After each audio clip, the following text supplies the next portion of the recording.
बिहार में student credit card योजना के तहत शिक्षा ऋण के लिए अब आवेदक छात्र छात्राओं को हस्तलिखित घोषणा पत्र देना होगा।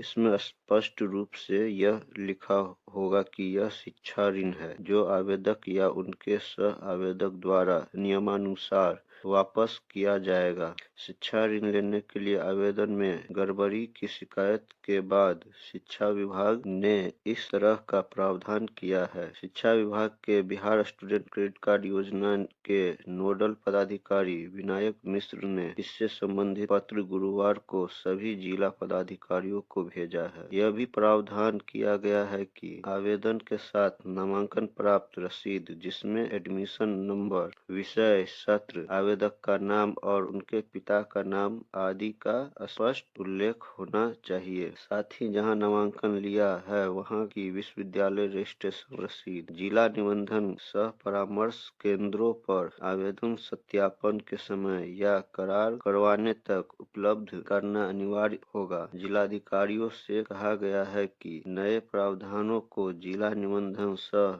परामर्श केंद्रों के अधिकारियों एवं कर्मियों को अनुपालन करने का निर्देश अपने स्तर से दे। शिक्षा विभाग ने सत्र 25 से 26 में जिला निबंधन सह परामर्श केंद्रों पर प्राप्त अत्यधिक आवेदनों की समीक्षा में मिली जानकारी के बाद यह बदलाव किया गया है। समीक्षा के दौरान यह सामने आया कि शिक्षण संस्थानों के कर्मियों या उनके प्रतिनिधियों द्वारा अधिकांश छात्र छात्राओं को छात्रवृत्ति के नाम पर बिहार स्टूडेंट क्रेडिट कार्ड योजना के अंतर्गत आवेदन करवाए गए हैं।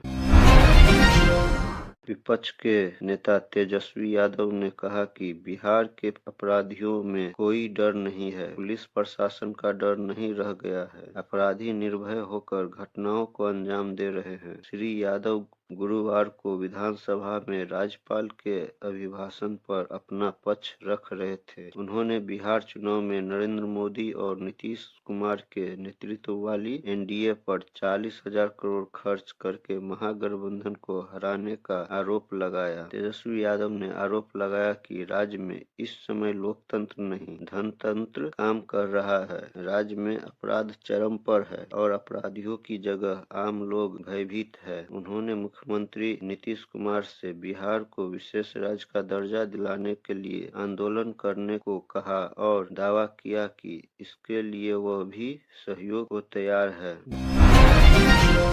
बिहार के बेतिया में कलयुगी बेटे से अपमानित एक मां ने ऐसा खौफनाक कदम उठाया कि गांव में सनसनी फैल गई। गौनाहा के सीठी जगन्नाथपुर निवासी योगेंद्र माझी की पत्नी संभा देवी, जो कि 40 वर्षीय है, ने बुधवार की देर शाम फांसी लगा आत्महत्या कर ली। ग्रामीणों के अनुसार संभा देवी के बड़े पुत्र वासुदेव कुमार ने बाइक की चाबी नहीं देने पर संभा पर हाथ चला दिया था। पुलिस ने पोस्टमार्टम के बाद शव परिजनों के हवाले कर दिया। मामले में यूडी केस दर्ज की गई है। बेटे के हाथ छोड़ने से संभा देवी इतनी तकलीफ में आ गई कि खुद को समाप्त कर ली। बुधवार की शाम में वह घर से रस्सी लेकर निकली और गुरुवार को घर से 3 किलोमीटर दूर जंगल में पेड़ से लटका हुआ मिली। विधान परिषद में भोजनावकाश के बाद विपक्ष एवं सत्ता पक्ष के बीच राज्यपाल के अभिभाषण पर वाद विवाद के दौरान उस वक्त तीखी नोकझोंक हुई जब विपक्ष के अब्दुल बारी सिद्दीकी अपनी बात रख रहे थे। उन्होंने कहा कि घृणा, नफरत, उन्माद की राजनीति खत्म होनी चाहिए। बिहार को विशेष राज्य का दर्जा मिले, राज्य का विकास हो। राज्यपाल के अभिभाषण में विशेष राज्य का दर्जा को लेकर कुछ भी नहीं कहा गया। इस पर नीतीश कुमार के मंत्री अशोक चौधरी ने जवाब दिया तो बात आगे बढ़ गई। अब्दुल बारी सिद्दीकी के आरोपों पर सत्ता पक्ष की ओर से ग्रामीण कार्य मंत्री अशोक चौधरी टिप्पणी करने लगे। इसके बाद सिद्दीकी अशोक चौधरी की ओर मुखातिब हुए और कहा कि आप इधर से उधर हुए हैं, मैं नहीं। लगता है मेरी शिक्षा का प्रभाव आप पर नहीं पड़ा। मैं और मुख्यमंत्री जी दोनों समाजवादी नेता कर्पूरी ठाकुर के शिष्य रहे हैं। अब मुझे आपसे राजनीति सीखने की जरूरत होगी तो यह मेरे लिए शर्मिंदगी की बात होगी। बिहार में सरकार ने नए चीनी मिल खोलने और पुरानी बंद पड़ी यूनिट को चालू करने को लेकर नई कार्य योजना पर काम शुरू कर दिया है। गन्ना उद्योग विभाग के अपर मुख्य सचिव श्री के सेंथिल कुमार ने 14 जिलों के जिलाधिकारियों को पत्र भेजकर रिपोर्ट तलब किया है। पत्र में 1 सप्ताह के भीतर भूमि चयन कर रिपोर्ट भेजने का निर्देश दिया है ताकि चीनी मिल लगाने की दिशा में त्वरित कार्यवाही सुनिश्चित की जा सके। बिहार में नौकरी और रोजगार 2025 के विधानसभा चुनाव समेत सामान्य राजनीति का बड़ा मुद्दा है। एनडीए ने चुनावी घोषणा पत्र में अगले 5 सालों में 1 करोड़ नौकरी और रोजगार देने का वादा किया है, जिसका जिक्र सीएम नीतीश अक्सर करते रहते हैं। केंद्र और राज्य की सरकारें किसानों की आय को दोगुनी करने के लक्ष्य पर भी काम कर रही है। माना जा रहा है कि इसी दिशा में गन्ना उद्योग विभाग ने प्लान पर काम करना शुरू कर दिया है।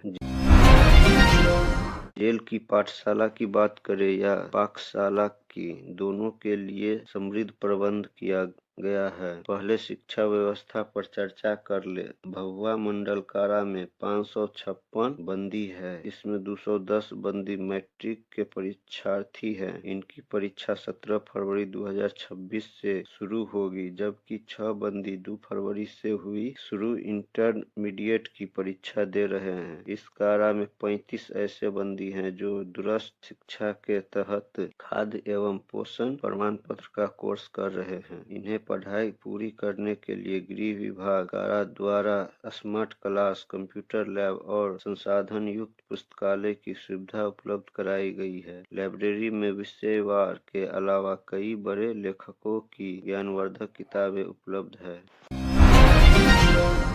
फतुहा में क्रिकेट मैच के दौरान शुरू हुई मामूली रंजिश का अंत काफी खौफनाक हुआ है। 4 दिनों से गंगा की लहरों में जिस अमित कुमार 17 वर्षीय की तलाश की जा रही थी, गुरुवार को उसका शव सबलपुर मजार और भुखमरिया भट्टा के समीप गंगा किनारे से बरामद कर लिया गया। सूचना पर पहुंचे परिजनों ने भी शव की पहचान की। वह बख्तियारपुर के रवाइच गांव का रहने वाला था। पुलिस ने शव को पोस्टमार्टम के लिए भेज दिया। वहीं मृतक के चाचा ने सबलपुर में क्रिकेट मैच के दौरान हुए विवाद में हत्या की आशंका जताई है। बख्तियारपुर के रवाइच निवासी दीपक कुमार और उसके साथियों का 15 दिन पूर्व सबलपुर के स्थानीय युवकों के साथ क्रिकेट मैच के दौरान विवाद हुआ था।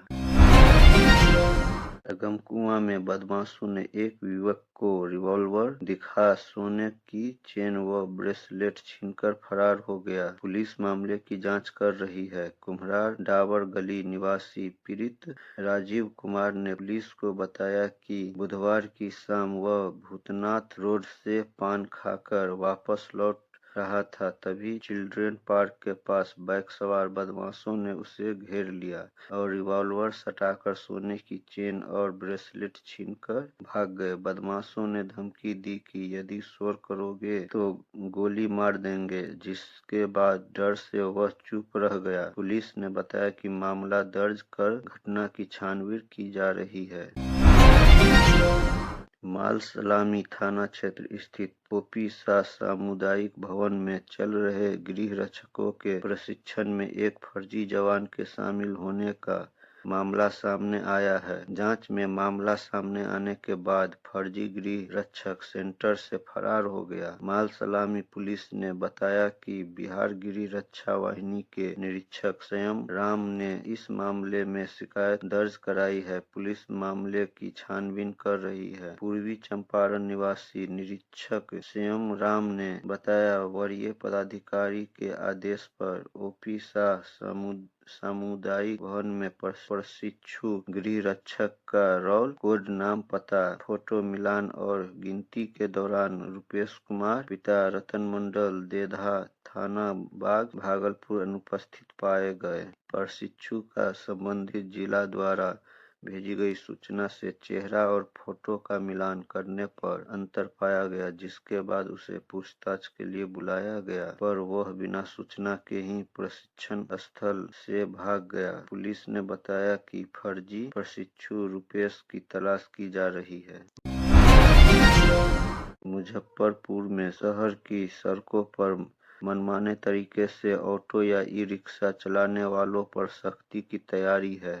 फिलहाल प्रशासन ने ऑटो संघ को 2 दिनों का अल्टीमेटम दिया है, इसके बाद सख्ती की जाएगी। निर्धारित रूट जोन से अलग ऑटो या ई-रिक्शा चलाने पर पकड़े जाने वाले चालकों को बख्शा नहीं जाएगा। गुरुवार को नगर आयुक्त ऋतुराज प्रताप सिंह को अध्यक्षता में नगर निगम में हुई बैठक में तय किया गया कि सभी ऑटो व ई-रिक्शा चालक अपने निर्धारित जोन रूट में ही वाहन चलाएं। किसी भी स्थिति में दूसरे जोन में ऑटो चलाने का अनुमति नहीं होगी। यह भी निर्णय लिया गया कि शहर में चलने वाले सभी ऑटो और ई-रिक्शा को जल्द ही QR कोड उपलब्ध कराया जाएगा।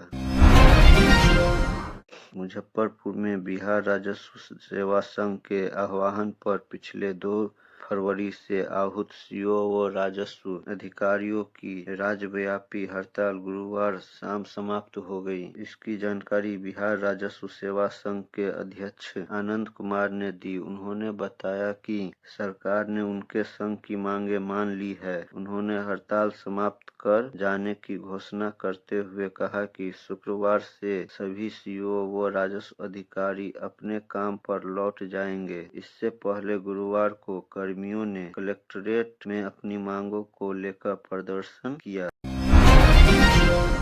पटना के हॉस्टल में नीट की छात्रा और मधेपुरा में सकरा की इंजीनियरिंग की छात्रा की मौत की घटनाओं के मद्देनजर शहरी इलाके के सभी गर्ल हॉस्टलों की जांच शुरू कर दी गई है।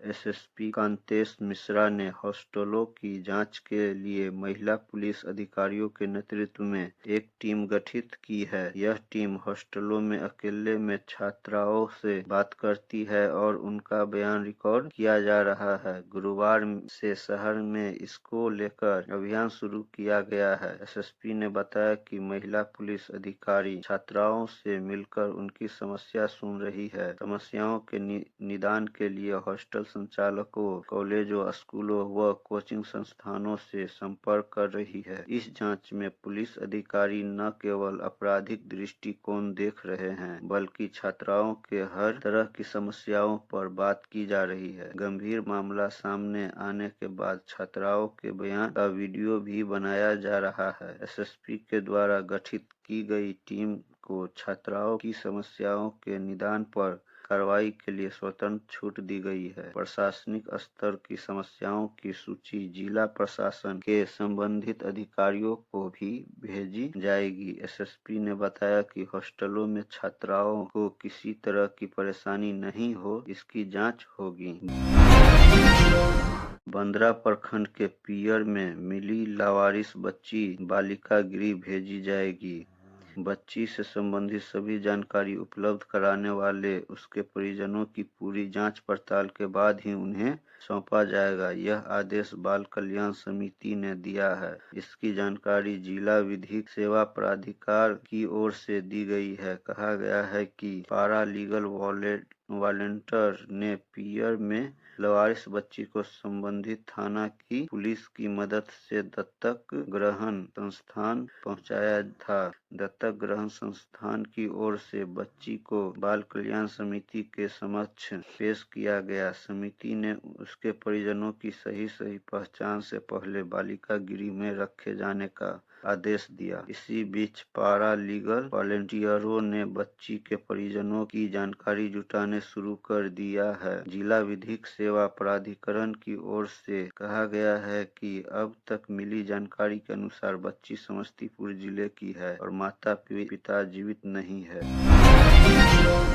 हाई कोर्ट में एसएसपी की वीडियो कॉन्फ्रेंसिंग के माध्यम से सदेह पेशी कराई गई। तब 4 साल पहले हुई हत्याकांड में विश्रा की जांच रिपोर्ट न्यायालय में जमा कराई गई। रिपोर्ट मिलने के बाद हाईकोर्ट ने एसएसपी की अगली पेशी माफ कर दी। मामला सरैया थाना के मुगौली गांव के 4 साल पहले जहर देकर हुई रंजन शर्मा की हत्या का है। इस कांड में रंजन के साला पंकज शर्मा उर्फ पंकज ठाकुर ने हाईकोर्ट में याचिका दी है उस पर सुनवाई के दौरान हाईकोर्ट ने 2 मई 2023 को विसरा जांच रिपोर्ट तलब की थी। 3 साल पहले हाईकोर्ट ने मांगी गई विसरा की जांच रिपोर्ट नहीं भेजी जा रही थी। बिहार विद्यालय परीक्षा समिति इंटरमीडिएट वार्षिक सैद्धांतिक परीक्षा 2026 का शांतिपूर्ण आयोजन गुरुवार को जिले के 59 केंद्रों पर हुआ। परीक्षा के तीसरे दिन पहली पाली में आईएससी के छात्रों ने फिजिक्स विषय की परीक्षा दी, वहीं दूसरी पाली में आईए के छात्र भूगोल और आईकॉम के छात्र बिजनेस स्टडी की परीक्षा में शामिल हुए। सभी केंद्रों पर दोनों पालियों में 29,172 परीक्षार्थी उपस्थित हुए, जबकि 467 परीक्षार्थी अनुपस्थित रहे। पहली पाली में 18,323 परीक्षार्थी उपस्थित व 262 अनुपस्थित और दूसरी पाली में 10,849 परीक्षार्थी उपस्थित व 205 अनुपस्थित रहे। परीक्षा के दौरान किसी भी छात्र को नकल करने के आरोप में निष्कासित नहीं किया गया। भागलपुर बीएन कॉलेज प्रशासन को एबीवीपी के कार्यकर्ताओं ने ज्ञापन सौंपकर बताया कि टीएमबीयू प्रशासन द्वारा स्पष्ट आदेश जारी किए जाने के बावजूद SC/ST छात्रों समेत सभी वर्गों की छात्राओं से नामांकन शुल्क लिया जा रहा है। इस मौके पर एबीवीपी बीएन कॉलेज मंत्री हिमांशु सिंह ने कहा कि विश्वविद्यालय के निर्देशानुसार सभी वर्ग की छात्राओं एवं SC/ST छात्रों का नामांकन निःशुल्क होना चाहिए। बावजूद महाविद्यालय में शुल्क वसूला गया, जो पूरी तरह से अनुचित है। ज्ञापन के बाद न केवल महाविद्यालय प्रशासन ने इस तरह के छात्रों से नामांकन शुल्क लेना तत्काल प्रभाव से बंद कर दिया, बल्कि लिए गए नामांकन शुल्क को वापस करने का आश्वासन भी दिया।